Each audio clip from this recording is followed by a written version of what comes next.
అంటే విఎఫ్ఎక్స్ షాట్లు అన్న, వైడ్ షాట్స్ అవి ఉంటాయి. ఒక రేంజ్ లో తీసిండన్న.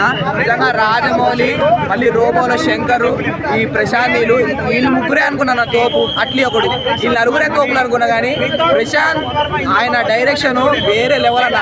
జాంబిరెడ్డిలో తక్కువ కనిపించింది కానీ దీంట్లో అయితే ఒక లెవెల్లో తీసుకుపోయాడు. తేజాస్ అంటే కొన్ని స్క్రీన్లు తక్కువ ఇచ్చారని తెలిసింది. అదే ఈ ప్రభాస్ రేంజ్, ఆ రేంజ్ సినిమా అన్న. తేజ సంజయ్ గారు కూడా తక్కువేం కాదు కానీ ఆ రేంజ్ సినిమా. ఆదిపురుషులో ఈ లెవెల్ ఎక్స్పెక్ట్ చేసినాం అన్న. 500 కోట్లు పెట్టినా అక్కడ కాలేదు. 55 కోట్లు, దీని బడ్జెట్ 55 కోట్లు అంట. బయటకు వచ్చిన తర్వాత అంత పగిలిపోయింది అది.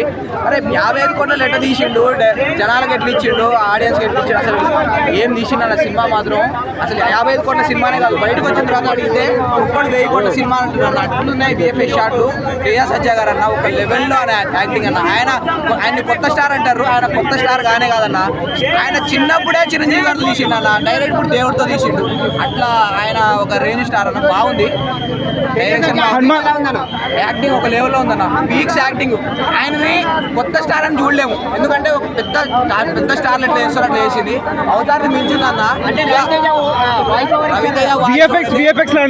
రవితేజ వాయిస్ ఓవర్ అయితే అన్న ఫుల్ కామెడీ అన్న. Full comedy. కోతులు వెనక కోతుల సీన్లు ఉంటాయి, ఆ సీన్లలో కామెడీ. రవితేజ గారు వాయిస్ ఓవర్ ఉంటుంది, మస్తు కామెడీ అనిపించింది అన్న. ఇక్కడ ఎమోషన్ ఎక్కడ తగ్గిద్దా అన్నప్పుడు అన్న వరలక్ష్మి చదువు అన్న చెల్లెళ్ళు వాళ్ళిద్దరిది ఎమోషన్ అయితే పీక్స్ లో పండింది. ఆమె వైల్డ్ క్యారెక్టర్ అలాంటిది. ఆమె వైల్డ్ క్యారెక్టర్ లో ఆమెతో సీన్లతో ఏడుపు వచ్చిందంటే ఇక సూపర్ అన్న. పండగ మొదటి బ్లాక్ బస్టర్. ఎక్కడ బోర్ కొట్టలేదు అన్న. మూవీలో అయితే ఎక్కడ బోర్ కొట్టలేదు. 100% అన్న. 55 కోట్ల సినిమా కాదన్న, ఇది 500 కోట్ల సినిమా. ఇది హైలైట్ ఉందన్న మూవీ మాత్రం. ఓవరాల్ షార్ట్స్ అయితే అన్న Avengers, spider man, bat man, super man, gentle man, ఇవన్నీ లేవన్నా.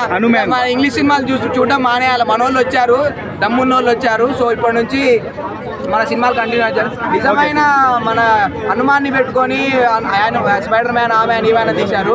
ఇప్పుడు నిజంగా హనుమాన్ వచ్చాడన్న. వేరే అంటే వేరే లెవెల్స్.